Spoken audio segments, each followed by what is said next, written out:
আলহামদুলিল্লাহি ওয়াসসালাতু ওয়াসসালামু আলা রাসূলিল্লাহি। আসসালামু আলাইকুম ওয়া রাহমাতুল্লাহি ওয়া বারাকাতুহু। সম্মানিত সুধী, মাথা ব্যথা হয়নি এমন মানুষ পৃথিবীতে খুঁজে পাওয়া একেবারেই কঠিন। তবে মাথা ব্যথা অনেক কারণে হয়ে থাকে, যেমন নাক, কান, গলা ও চোখ সহ পেটের বিভিন্ন কারণেও মাথা ব্যথা হতে পারে।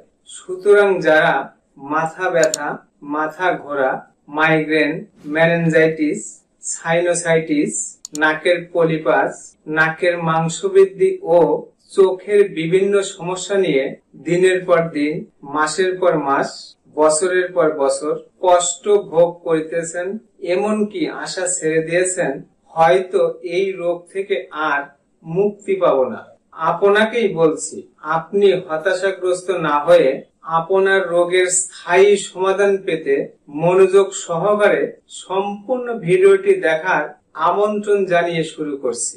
সম্মানিত বন্ধুরা, প্রথমেই আলোচনা করব মাথা ব্যথা কি। তো মাথা ব্যথা একটি কমন রোগ। প্রকৃতপক্ষে এটি কোনো রোগই নয়।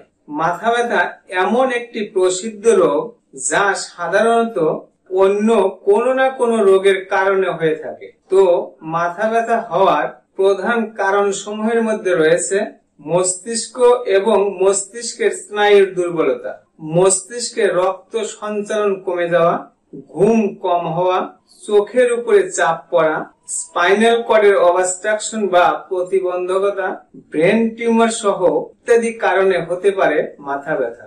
এছাড়াও কোষ্ঠকাঠিন্য, বদহজম, দুশ্চিন্তা ও মানসিক চাপ সহ নাকের পলিপাস, নাকের মাংসবৃদ্ধি, সাইনোসাইটিস, মাইগ্রেন, ঠান্ডা, এমনকি অ্যালার্জির কারণেও হতে পারে মাথা ব্যথা। আবার মহিলাদের ক্ষেত্রে ঋতুস্রাব ও হিস্টেরিয়া সহ ইত্যাদি কারণে হতে পারে মাথা ব্যথা। তো আমাদের কাছে কোনো রোগী মাথা ব্যথা নিয়ে আসলে মনোযোগ সহকারে রোগীর বিস্তারিত ইতিহাস শুনি। প্রয়োজনে 100% রোগ নির্ণয় করতে এক্স-রে পিএনএস, সিরাম আইজিই এবং ব্লাড ফর সিবিসি পরীক্ষা করলে 90 থেকে 95% রোগীর নাকে পলিপাস, সাইনোসাইটিস ও নাকের মাংসবৃদ্ধি পাওয়া যায়। কিভাবে বুঝবেন আপনার নাকে পলিপাস, সাইনোসাইটিস ও নাকের মধ্যে মাংসবৃদ্ধি আছে কিনা? নাকের মধ্যে পলিপাস ও সাইনোসাইটিস থাকলে সাধারণত যে উপসর্গগুলো প্রকাশ পায় তা হলো কোনো কাজে মন বসে না, আস্তে আস্তে স্মরণ শক্তি কমে যায়, পড়াশোনা মনে থাকে না, শরীরে মৃদু মৃদু জ্বর থাকে, শরীর ব্যথা হবে, ম্যাচ ম্যাচ করে, নাক বন্ধ থাকবে, নাকি সুরে কথা বলবে, নাক দিয়ে পানি ঝরবে, মাথায় যন্ত্রণা হবে, দৃষ্টিশক্তি কমে যাবে, অনেকে নাকে ঘ্রাণ পাবে না, বারবার হাসি হবে, গলা ব্যথা হতে পারে, শ্বাসকষ্ট হতে পারে, কানে ব্যথা হবে, কানে স্তব্ধ লাগবে, কানের মধ্যে ভো ভো শব্দ হতে পারে, কানের মধ্যে চুলকাবে, অনেক সময় হাঁ করে শ্বাস প্রশ্বাস নেওয়া সহ ইত্যাদি উপসর্গ প্রকাশ পায়। জটিলতা। সম্মানিত দর্শক, এই রোগের প্রাথমিক অবস্থায় চিকিৎসা না হলে অথবা চিকিৎসায় ফলপ্রসূ না হলে মারাত্মক জটিলতা দেখা দিতে পারে।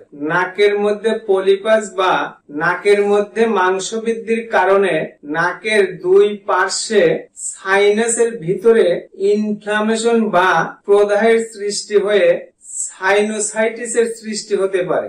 এই সাইনাসের প্রদাহ মস্তিষ্কে গিয়ে মস্তিষ্কের প্রদাহ সৃষ্টি করতে পারে। মস্তিষ্কে শ্লেষ্মা জমে অবস্ট্রাকশনের সৃষ্টি করে মস্তিষ্ক ও মস্তিষ্কের স্নায়ুর কার্যক্ষমতা নষ্ট করে দিতে পারে এবং সাইনাসের প্রদাহ সমস্ত শরীরে ছড়িয়ে সেপ্টিসেমিয়া নামক এক ভয়াবহ অবস্থার সৃষ্টি করতে পারে। সম্মানিত সুধী, ইউনানি চিকিৎসা সম্পূর্ণ পার্শ্ব প্রতিক্রিয়া মুক্ত চিকিৎসা ব্যবস্থা। ইউনানি চিকিৎসায় নাকের পলিপাস, সাইনোসাইটিস, নাকের মধ্যে মাংস বৃদ্ধি ও মাথা ব্যথা যে কারণেই হোক, যত পুরাতনই হোক অথবা যত জটিলই হোক না কেন, সম্পূর্ণ বিনা অপারেশনে সামান্য কিছুদিনের চিকিৎসাতেই স্থায়ীভাবে ভালো হওয়া সম্ভব ইনশাআল্লাহ। এছাড়াও পেটের গ্যাস, পেট ফাঁপা, বদহজম, অজীর্ণ, আইবিএস, পুরাতন আমাশয়, পুরুষ মানুষের যৌন দুর্বলতা, দ্রুত বীর্যপাত, সামান্য উত্তেজনা বা বিনা উত্তেজনায় পুরুষাঙ্গের মাথায় আঠালো পদার্থ বা বীর্য বের হওয়া সহ পুরুষ ও মহিলাদের পুরাতন ও জটিল রোগও নিরাময় হওয়া সম্ভব ইনশাআল্লাহ। সম্মানিত সুধী, আপনাদের জীবন আনন্দময় করে তুলতে লাইক দিয়ে আমার সাথেই থাকুন, ভিডিওটি শেয়ার করে সবাইকে দেখার সুযোগ করে দিন।